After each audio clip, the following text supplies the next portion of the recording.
Dan ternyata 2 ayat tersebut bisa menjaga insya Allah. Wallahu a'lam bishawab, ya kita baca saja sesuai dengan sabda Nabi tersebut. Insya Allah Allah memberikan kita kedua dari keutamaan tersebut. Nah demikian Pak Agus. Ya, makasih Pak Ustaz. Ya baik. Jadi bukan doa khusus untuk tidur itu ya, tapi itu adalah zikir atau bacaan setiap malam gitu ya, bacaan di setiap malam. Oke, makasih Pak Ustaz. Sama-sama Pak. Dan itu di dalam ayat yang lain termasuk keutamaannya, apabila Bapak Ibu sekalian, 2 ayat terakhir dari surat Al-Baqarah dibaca di waktu malam selama 3 malam berturut-turut, maka jin itu akan, atau setan itu akan keluar dari rumah tersebut. Jadi barangkali kita merasa rumah kita kok kayak angker gitu, melihat sesuatu yang orang lain nggak melihat. Ya kita diganggu terus dengan suara atau dengan memperlihat, ya baca saja itu. Baca saja sambil kita hayati maknanya itu. Jadi seperti itu. Jadi jin, kalau dibacakan 3 malam berturut-turut di dalam rumah tersebut, insya Allah akan keluar dari rumah tersebut. Wallahu a'lam bishawab. Sambil kita, kalau memang rumahnya diganggu demikian itu, maka disunahkan juga setiap kita masuk rumah membaca Bismillah masuk rumah. Bismillah masuk rumah. Wallahu a'lam. Ya, makasih Pak Ustaz. Baik. Sudah cukup Pak Widi? Sudah.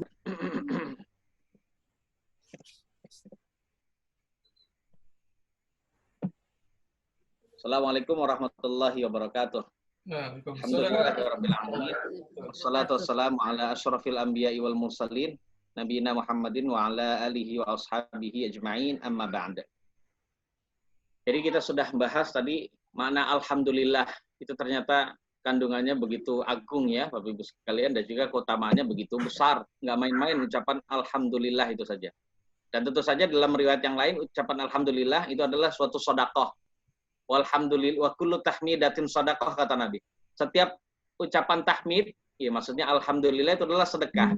Jadi barang siapa yang tidak mempunyai harta untuk sedekah, maka dengan kita mengucapkan alhamdulillah setiap kata kalimat tahmid, yaitu memuji, maka itu akan sedekah bagi dia. Maksudnya adalah berpahala, mengandung kebaikan seperti sedekah dengan harta. Jadi demikian.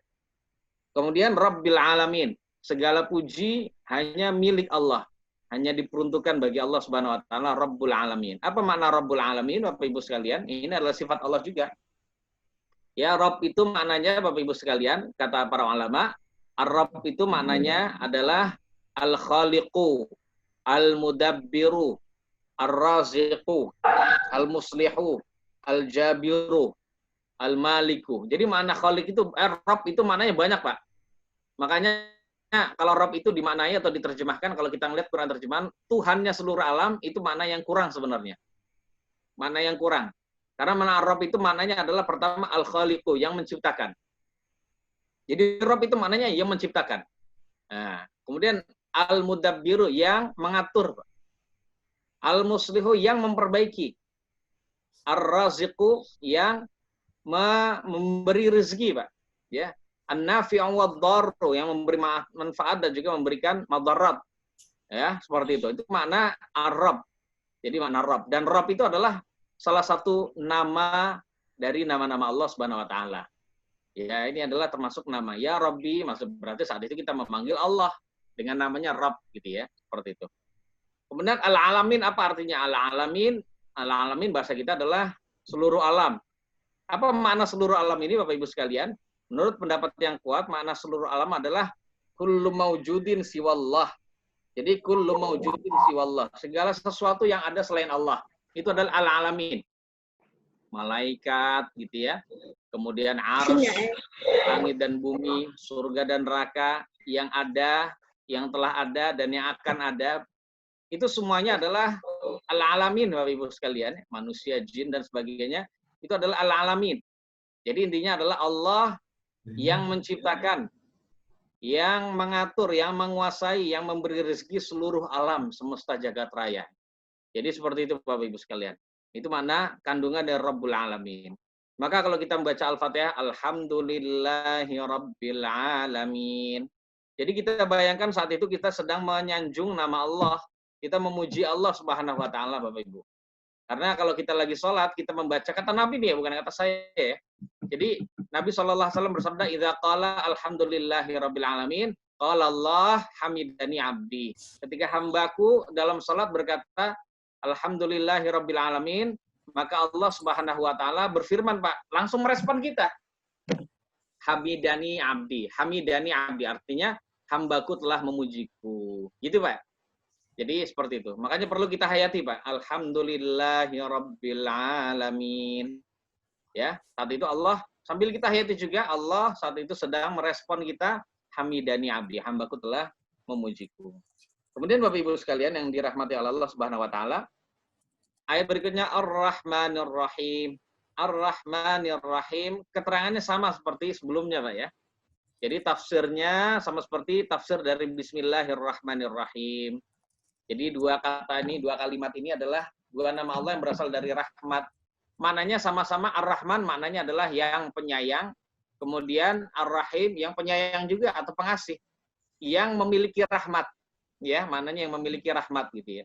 Tapi kita tadi sudah menjelaskan Ar-Rahman itu adalah rahmat Allah atau nama Allah yang berisi rahmat, mengandung sifat rahmat di dunia dan di akhirat. Ya, di dunia dan di akhirat. Ada juga kepada siapapun makhluk tanpa pandang bulu gitu ya. Itu Allah rahmati semuanya. Kemudian Ar-Rahim itu adalah rahmat Allah hanya di akhirat saja. Jadi kalau Allah di akhirat hanya merahmati orang beriman itu adalah karena memang nama Allah yang bernama Ar-Rahim gitu ya. Seperti itu. Kemudian Bapak Ibu sekalian, Ar-Rahmanir Rahim, Maliki Yaumiddin. Maliki Yaumiddin artinya yang menguasai hari pembalasan. Jadi ternyata kandungan Al-Fatihah juga menetapkan adanya hari pembalasan, Bapak Ibu. Hari pembalasan di mana Allah Subhanahu wa taala akan membalas semua makhluknya dengan adil dan juga dengan keutamaan Allah. Allah akan membalas orang kafir dengan keadilan Allah, yaitu dibalas dengan neraka. Dan juga Allah akan membalas orang-orang beriman dengan karunia Allah dan keutamaannya dengan surga nanti. Nah, itu tadi. Dan pembalasan Allah pasti adil, Pak.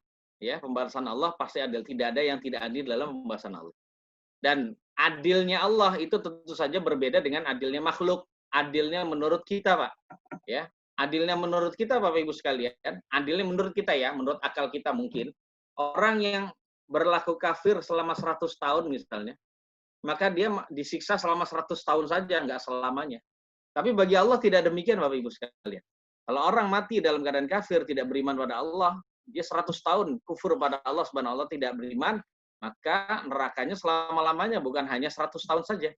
Kenapa demikian, Bapak Ibu sekalian? Nah, saya pernah mendapat penjelasan dari dosen saya, dari Al-Azhar Kairo. Jadi beliau berkata bahwasannya karena orang kafir itu berniat di dalam hatinya, seandainya Allah menghidupkan dia abadi selamanya, dia akan kufur terus seperti itu. Sampai mati. Akhirnya, dengan niat yang demikian itu, dia dibalas dengan siksaan yang selamanya juga. Kemudian, kenapa orang beriman kok beribadah cuma sebentar, dapat surganya selama-lamanya gitu. Bahkan ada orang yang mungkin belum sholat, belum apa bisa masuk surga, Pak. Ya karena dia baru mengucapkan 2 kalimat syahadat, belum belajar tata cara sholat, atau bahkan belum tahu tentang kewajiban sholat. Dia belum sholat. Nggak lama setelah mengucapkan 2 kalimat syahadat, dia meninggal. Masuk surga dia, Pak. Selama-lamanya, Pak. Bukan cuman hanya sebentar dicelupin masuk surga, habis itu dikeluarkan, bukan begitu. Tapi selama-lamanya, Bapak Ibu. Karena penjelasannya kebalikan dari tadi ya. Yaitu orang beriman, seandainya dia dihidupkan oleh Allah selama-lamanya, dia akan berniat akan beriman kepada Allah terus sampai seterusnya. Nah, karena niat yang demikian itu, maka Allah Subhanahu wa taala membalas dia dengan surga yang selama-lamanya dan abadi pula tidak keluar darinya. Jadi wallahu a'lam bishawab, itu penjelasan yang saya dapatkan ya. Wallahu a'lam bishawab. Jadi Bapak Ibu sekalian, makna Malik itu maknanya adalah yang menguasai. Jadi yang menguasai pembalasan, yang memiliki surga dan neraka di hari kiamat itu adalah hanya Allah Subhanahu wa taala. Ada lagi di dalam bacaan yang lain Bapak Ibu. Jangan heran kalau ada imam yang baca dengan baca ma-nya itu dipendekin. Biasanya Maliki Yaumiddin. Ada lagi yang membaca Maliki Yaumiddin. Ma-nya pendek, Pak. Nah, kalau ma yang panjang, Maliki Yaumiddin itu maknanya adalah yang menguasai hari pembalasan. Ya. Ini maknanya adalah Bapak Ibu sekalian yang menguasai hari pembalasan. Tapi kalau ma-nya pendek, Maliki Yaumiddin, artinya raja di hari pembalasan. Jadi intinya Allah itu raja dan juga yang menguasai, Pak. Raja dan yang merajai. Jadi itu adalah dua-dua. Kenapa begitu? Itu dua-duanya bacaan dari Nabi, Pak. Jadi karena Nabi terkadang memanjangkan ma-nya, terkadang memendekkan ma-nya. Kadang Maliki Yaumiddin, kadang juga Nabi baca Maliki Yaumiddin, gitu ya. Nah, karena bacaan itu dua-duanya dari Nabi, maka Allah mengandung dua sifat itu. Allah yang raja dan juga yang merajai, yang menguasai. Karena Bapak Ibu sekalian, seperti yang kita sudah ketahui bahwasannya tidak semua raja itu menguasai dan tidak semua penguasa itu menjadi raja, Pak. Betul apa tidak, Bapak Ibu? Tidak semua raja itu menjadi penguasa. Dia ada raja, tapi ternyata dia tidak menguasai. Itulah raja di dunia. Ya, raja di dunia. Ada orang yang bukan raja, Pak. Bukan penguasa, tapi ternyata dia bisa menguasai. Ya, gitu ya. Dalam keadaan demikian, Allah Subhanahu wa taala itu memiliki kedua-duanya sifat itu. Yaitu makna Maliki Yaumiddin. Nah, Bapak Ibu sekalian, kalau sudah menganggap bahwasanya Allah itu adalah raja di hari kiamat, maka perlunya kita bersiap-siap untuk menghadapi hari itu. Karena khawatir dia yang memiliki surga dan neraka ternyata membalas kita dengan sesuatu yang tidak enak bagi kita di akhirat. Nauzubillah min azabinnar, ya. Jadi demikian. Kemudian Bapak Ibu sekalian, yang berikutnya Maliki Yaumiddin. Iyyaka na'budu wa iyyaka nasta'in. Maknanya iyyaka, hanya kepadamu. Na'budu, kami menyembah, wa iyyaka, dan hanya kepadamu. Nasta'in, kami memohon pertolongan. Jadi Bapak Ibu sekalian, ayat ini mengandung makna karena iyyaka maknanya adalah hanya kepadamu, maka mengandung ini Pak ya, mengandung pengertian bahwasannya kami memurnikan ibadah hanya kepadamu ya Allah. Maknanya itu. Hanya kepadamu kami beribadah, maksudnya kami hanya memurnikan ibadah hanya kepadamu. Artinya kami tidak beribadah kepada selain Kau ya Allah. Ini adalah pengakuan dari seorang hamba kepada Allah Subhanahu wa taala. Wah, ini ayat ini kalau dihayati, Pak, nangis Pak, bisa, Pak ya. Hanya kepadamu ya Allah kami beribadah. Pengertiannya adalah kita tidak syirik kepadamu ya Allah, kita ngakui. Wa iyyaka nasta'in, dan hanya kepadamu kami memohon pertolongan. Jadi kami juga memurnikan hanya kepadamu ya Allah di dalam memohon pertolongan. Tidak minta kepada yang lain. Karena memang yang hanya bisa memberikan itu adalah Allah Subhanahu wa taala. Jadi ayat ini Bapak Ibu sekalian mengandung makna tauhid uluhiyah. Tauhid ya, uluhiyah. Tauhid uluhiyah itu maknanya adalah kita meyakini hanya Allah satu-satunya yang berhak diibadahi dengan segala macam peribadatan. Ya, di antara ibadah adalah meminta pertolongan, sujud gitu ya. Kemudian menyembelih hewan, kemudian bersumpah dan lain-lain segala bentuk peribadatan. Jadi kita harus menghindari syirik, wajib itu, Pak. Ini adalah kandungan dari iyyaka na'budu wa iyyaka nasta'in. Kalau ada orang yang berbuat syirik pada Allah, Bapak Ibu sekalian, maka kita katakan dia benar-benar bertentangan dengan sabda firman Allah Subhanahu wa taala yang selalu diucapkan itu. Jadi karena dia tidak mengerti kandungannya. Nah, ayat ini Bapak Ibu sekalian sesuai dengan sabda Nabi sallallahu alaihi wasallam, nasihat beliau kepada Ibnu Abbas, wa idza sa'alta fas'alillah. Kalau kamu minta, mintalah kepada Allah, jangan minta kepada yang lain. Wa idza sta'anta fasta'in billah. Dan ketika kamu meminta tolong, maka minta tolonglah kepada yang lain. Karena Bapak Ibu sekalian hanya Dia yang memiliki dunia dan sisinya. Jadi kita diperintahkan oleh Allah dan juga Nabi-Nya untuk bergantung sepenuhnya kepada Allah, enggak pada yang lain. Ini tentu saja maksudnya adalah meminta dan meminta tolong kepada Allah akan sesuatu yang makhluk itu tidak bisa memberikannya, Pak. Tapi suatu saat kalau kita minta pertolongan kepada makhluk yang makhluk itu boleh atau bisa melakukannya, maka tidak dikatakan syirik, Pak ya. Contohnya kita minta kepada atau anak minta tolong kepada ibunya, atau suami minta tolong pada istrinya, atau juga sebaliknya, tolong dong ambilin minum. Itu minta tolong, Pak. Nah, makhluk bisa melakukannya, maka saat itu tidak mengapa, itu tidak masuk dalam syirik. Jadi, minta pertolongan yang masuk ke dalam syirik, kalau diminta tolong dari selain Allah, apabila meminta tolong kepada selain Allah, akan sesuatu yang makhluk itu tidak bisa mewujudkannya. minta tolong agar seorang punya anak, agar seorang diberikan rezeki yang lancar, diberikan kekayaan. Oh, itu hanya Allah yang bisa memberikan. Ketika dialihkan permintaan tolong itu kepada selain Allah, maka masuk ke dalam syirik uluhiyah. Dosa besar gitu ya. Dan ini adalah termasuk dosa yang tidak terampuni. Iyyaka na'budu wa iyyaka nasta'in. Apa makna kita wa iyyaka nasta'in? Ya karena memang Allah Subhanahu wa taala Bapak Ibu sekalian yang bisa memberikan kita pertolongan. Pertolongan dalam ketaatan padanya, pertolongan dalam urusan-urusan dunia dan akhirat kita Bapak Ibu sekalian. Makanya seringnya harus kita minta tolong pada Allah. Kalau sudah demikian ini Bapak Ibu tidak ada kesombongan dalam diri kita. Jadi konsekuensi dari ayat ini kita tidak boleh sombong. Karena wa iyyaka nasta'in dan hanya padamu kami minta tolong ya Allah. Karena kita juga menunjukkan bahwa ayat ini juga menunjukkan bahwasanya hanya Allah yang bisa memudahkan kita melaksanakan taat kepadanya. Karena Allah yang bisa memudahkan kita dalam taat, maka kita minta tolonglah pada Allah. Terkadang kita sudah tahu itu perintah. Terkadang, tapi kenapa kita tidak mau melakukannya? Itu karena Allah belum menolongnya, Pak. Belum menolong atau tidak menolong kita. Atau seringkali juga seseorang sudah tahu itu adalah keharaman. Kenapa belum bisa meninggalkannya? Karena Allah tidak menolong. Caranya gimana Bapak Ibu sekalian? Ya kita minta tolong pada Allah Tabaraka wa Ta'ala. Kemudian yang berikutnya, ihdinas siratal mustaqim. Ihdinas siratal mustaqim. Artinya, tunjukkanlah kami kepada jalan yang lurus. Kepada as-siratal mustaqim. Ya. Apa makna as-siratal mustaqim Bapak Ibu? Dijelaskan oleh ulama, wa tariqul wadihul ladzi la wijaja fih. Jadi jalan yang lurus adalah jalan yang jelas, yang tidak ada bengkoknya, yang bisa menyampaikan seseorang pada tujuannya. Itu makna as-siratal mustaqim, at-tariqul wadih alladzi la wijaja fih, al-musilu ila muradih.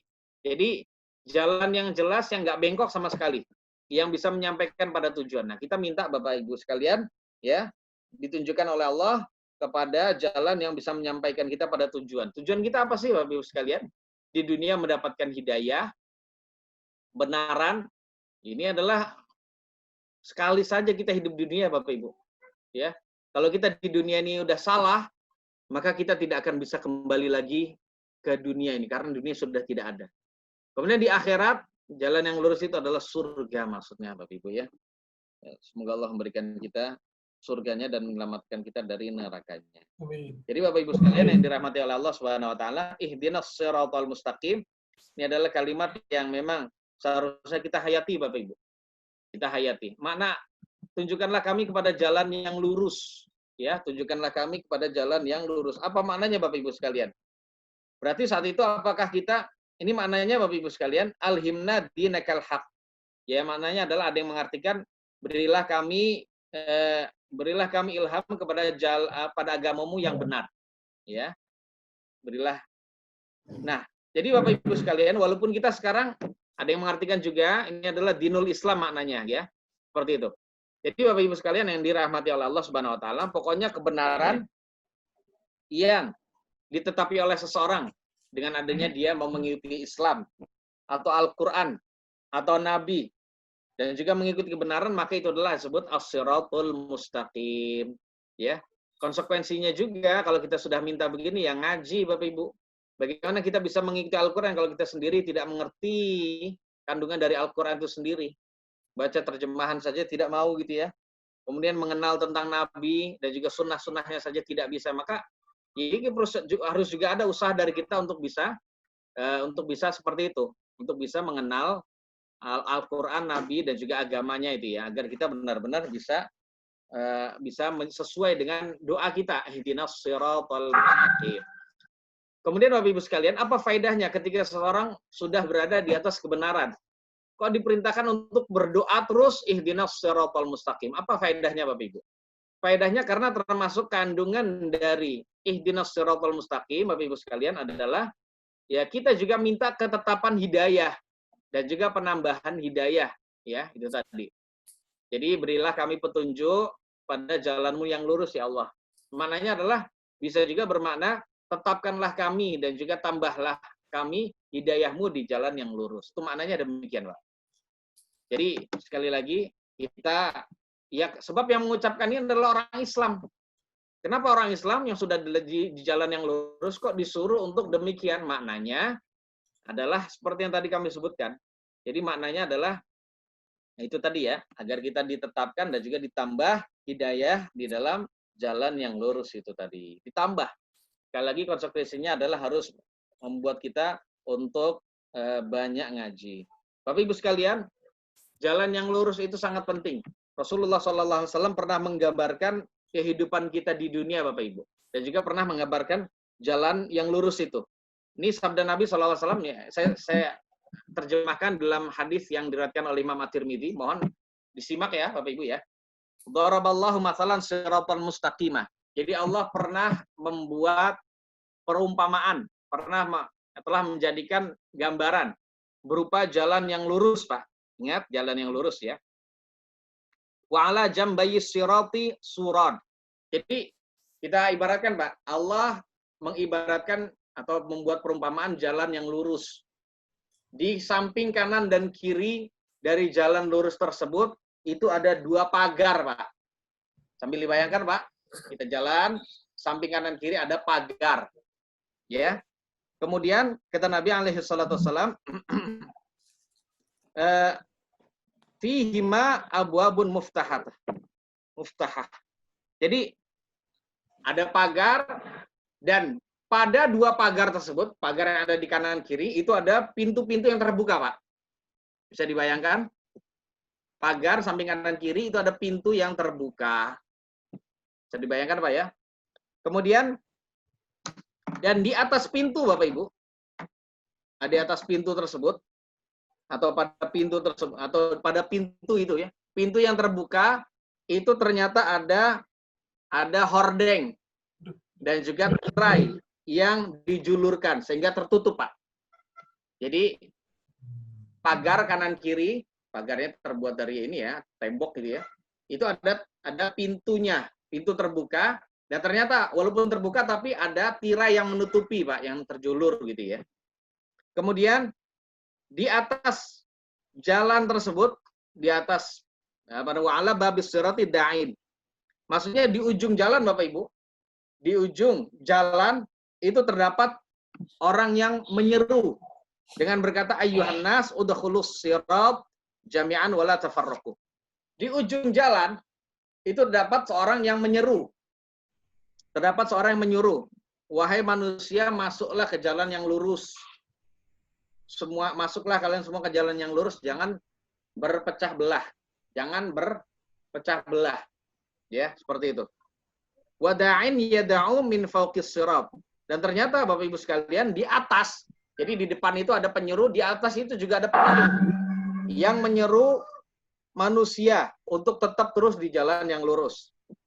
Nah, ketika manusia, Bapak Ibu sekalian, yang melewati jalan yang lurus, hendak membuka sesuatu dari pintu itu, pengen buka pintu tirainya gitu ya, maka ya yang berada di atas itu, Bapak Ibu, dan juga yang di mana, yang berada di atas, yang di atas, penyuruh yang di atas dan juga penyuruh yang di depan jalan itu menyeru kepada kita dengan berkata, wahai hakala taftahu, fa innaka intaftahu talijuhu. Jadi payah kamu, bahasa kita, celaka kamu, jangan kamu buka pintu itu, jangan kamu buka tirai itu, jangan kamu buka tirai itu, sebab jika kamu membukanya, kamu nanti akan memasukinya. Karena kamu akan terpengaruh dan akan memasukinya. Jangan dibuka itu. Jangan dibuka. Nah, Bapak Ibu sekalian, Nabi menggambarkan jalan yang lurus yang dimaksud itu maknanya adalah Islam. Kemudian 2 pagar yang berada di samping kanan kiri jalan itu adalah hududullah, batas-batasnya Allah, Pak. Aturan-aturan Allah yang berisi batas-batas. Apa saja, Pak? Batasnya perempuan itu memiliki aurat segini dan segini. Perempuan itu dikasih batasan oleh Allah, harus menutupi pakaiannya segini dan segini. Kemudian perempuan itu mendapatkan warisan setengah dari kaum laki-laki. Laki-laki diberi batasan begini dan begitu. Semuanya ada batasannya, Pak. Ada batasannya gitu ya. Seperti itu. Itu adalah batas-batas Allah. Wal abwabul muftahah, ya, wal abwabul muftahah tadi tembok atau pagar di samping kanan kiri adalah batasnya Allah. Ya. Kemudian pintu yang terbuka itu disebut maharimullah. Pintu yang terbuka itu adalah keharaman-keharamannya Allah, Pak. Ya. Wa dzalika da'i ala ra'sis sirat kitabullah. Dan penyeru yang berada di ujung jalan, Pak, itu adalah kitabullah. Al-Qur'an. Al-Qur'an menyeru kita, jangan kamu masuk ke pintu itu, jangan kamu buka pintu itu. Karena kalau kamu buka, kamu pasti akan memasukinya. Gitu ya. Kemudian ada dai yang berada di atas kita, Pak. Ada dai yang juga mengajak kita, itu adalah penasehat dari Allah di dalam hati seorang muslim. Seorang muslim itu ada yang mengajak, Pak. Ada yang mengajak juga. Sudah belajar Al-Quran, kemudian di dalam hatinya juga ada yang mengajak untuk tetap di jalan yang lurus. Itulah gambarannya, Bapak Ibu, ya. Gambarannya. Karena seseorang kalau sudah terpengaruh dengan dunia, maka dia akan keluar dari jalan yang lurus. Jadi seperti itu. Tinggal 5 menit lagi, Ustaz. Oh, baik. Gimana nih? Terusin ya. Selesaikan apa besok aja? Apa pertanyaan? Enggak, Pak. Boleh. Pertanyaan boleh, karena udah nanti tiba-tiba mati sendiri tok gitu. Karena kita pakai Zoom yang gratisan. Baik. Mungkin ada yang ingin ditanyakan, silakan. Kalau tidak ada, Ustaz lanjut. Tapi nanti tiba-tiba mati sendiri udah 5 menit lagi waktunya. Monggo. Ada yang ingin ditanyakan, Mas Ato, Mami, atau yang lain? Kalau tidak ada, Ustadz akan lanjutkan. Untuk Mbak Anda mungkin? Enggak, belum. Belum. Monggo Ustadz lanjutkan sampai 4 Saya teruskan dikit. Kemudian Allah di ayat berikutnya, ayat terakhir, itu menjelaskan yang disebut jalan lurus itu apa. Yaitu siratal ladzina an'amta alaihim. Yaitu jalannya orang-orang yang telah engkau berikan nikmat, ya Allah. Nah, telah engkau berikan nikmat. Mungkin kita bertanya, siapa sih orang-orang yang telah Allah beri nikmat sehingga kita diperintahkan untuk mengikuti jalannya orang-orang yang telah diberi nikmat itu. Nah, orang yang telah diberi nikmat itu diterangkan oleh Allah juga tafsirnya di dalam ayat yang lain, Pak. Yaitu surat An-Nisa ayat 69, 70. 69 dan 70. Allah Subhanahu wa taala berfirman, "Wa may yuti'illaha war rasula fa ulaika ma'al ladzina an'ama Allahu 'alaihim minan nabiyyin was-siddiqin wasyuhada'i was-shalihin." Jadi barang siapa yang taat pada Allah dan Rasulnya, maka mereka itu bersama orang-orang yang telah diberi nikmat kepada mereka. Nah ini, orang-orang yang telah diberi nikmat kepada mereka. Dari para nabi, ya, orang-orang yang jujur dalam keimanannya, orang-orang yang mati syahid dan orang-orang yang sholih. Berarti menunjukkan kita diperintahkan oleh Allah untuk mengikuti. Maksudnya jalan lurus yang kita diperintahkan oleh Allah untuk kita ikuti, dan kita berdoa pada Allah agar kita ditetapkan di atasnya, adalah jalannya para nabi, jalannya orang-orang yang jujur, dan juga orang-orang yang mati syahid, serta orang-orang yang sholih. Itu Pak ya, nggak main-main jalannya. Bukan jalannya orang-orang kafir, Pak. Kemudian Allah menguatkan lagi, ghairil maghdubi alaihim. Bukan jalannya orang-orang yang dimurkai kepada mereka. Maksudnya adalah orang Yahudi, Pak. Kita diperintahkan untuk menghindari jalannya orang-orang Yahudi. Waladhdallin, dan juga bukan jalannya orang-orang yang sesat. Orang yang sesat di sini maknanya adalah Nasrani. Ini tafsir dari Nabi, Bapak Ibu. Al-maghdubi alaihim ini adalah Yahudi, orang yang dimurkai. Al-dhalin adalah orang yang sesat, maknanya adalah An-Nasrani. Itu tafsiran Nabi. Jadi orang yang sesat maknanya adalah Nasrani.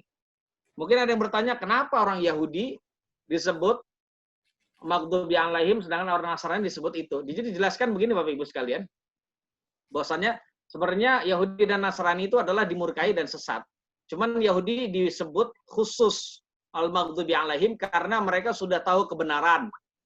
Namun mereka meninggalkan kebenaran itu dan menetapi kebatilan dengan sengaja, Bapak Ibu. Nah, itu tadi. Sudah tahu ilmu, nggak diamalin gitu ya. Sedangkan orang Nasrani, mereka tidak tahu kebenaran, akhirnya mereka sesat. Jadi mereka adalah orang yang meninggalkan kebenaran karena tidak tahu, karena bodoh gitu ya. Nah, ini adalah termasuk jalan yang tidak baik juga. Nah, kita mohon pada Allah, jangan sampai kita memiliki sifat Yahudi yang sudah tahu ilmu tapi tidak diamalkan.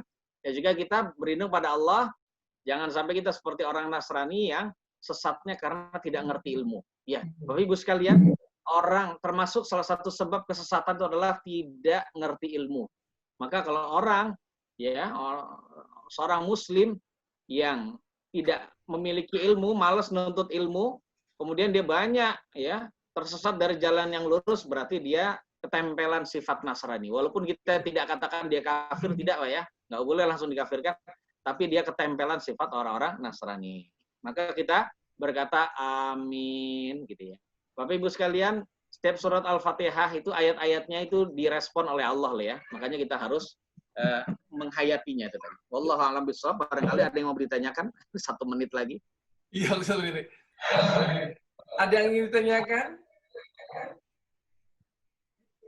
Kalau tidak ada, mungkin Ustadz boleh menutup dengan doa bersama Ustadz. Monggo. Kita akan schedule berikutnya.